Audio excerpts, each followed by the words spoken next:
కూటమి ప్రభుత్వం ఏర్పడిన 1 సంవత్సరంలో తల్లికి వందనం పేద విద్యార్థులకు విద్యా వ్యవస్థలో ప్రాచుర్యం పొందినందని పశ్చిమ ఎమ్మెల్యే గల్లా మాధవి అన్నారు.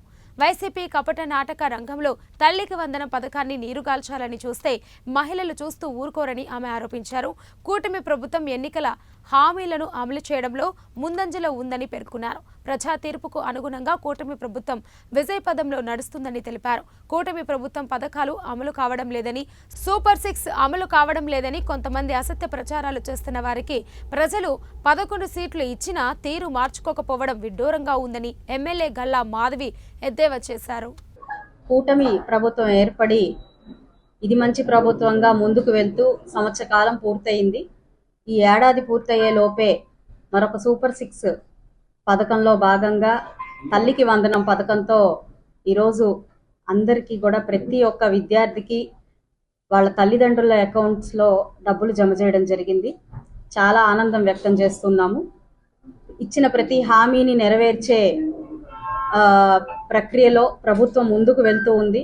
ఎన్నో కసరత్తులతో ఈ యొక్క పథకాన్ని కూడా ముందుకు తీసుకువెళ్తూ ఈరోజు ఇచ్చిన మాట ప్రకారమే తల్లికి వందనంలో ప్రతి ఒక్క బిడ్డకి ఈరోజు నలుగురు ఉంటే నలుగురు పిల్లలకి కూడా 15,000 రూపాయలు చొప్పున ప్రతి ఒక్క పిల్లలకి వేయడం జరిగింది.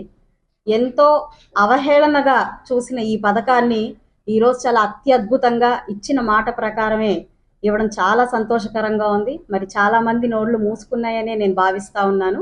కానీ దీన్ని ఎలాగ కించపరచాలి, అయినా కూడా దీని మీద ఏ రకంగా బురద జల్లాలి అనే ప్రయత్నాలు ఇంకా జరుగుతూనే ఉన్నాయి, చూస్తూనే ఉన్నాము.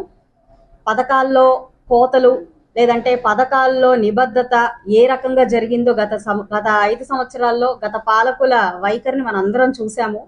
అయితే అదే ధోరణితో అంతకంటే ఎక్కువ ఆలోచించలేని పరిపక్వతతో ఈరోజు ఆ ప్రభుత్వాల యొక్క నాయకులందరూ కూడా విషం జల్లే ప్రయత్నం చేస్తూ ఉన్నారు. ఎంతో ఆనందంగా తల్లిదండ్రులు ఈరోజు ఉన్న పరిస్థితుల్ని దాన్ని గుడ్డిగా గమనించకుండా వీళ్ళు కళ్ళు మూసుకొని విష ప్రచారానికి ముందుకు వెళ్తా ఉన్నారు. డబ్బులు అనేవి నర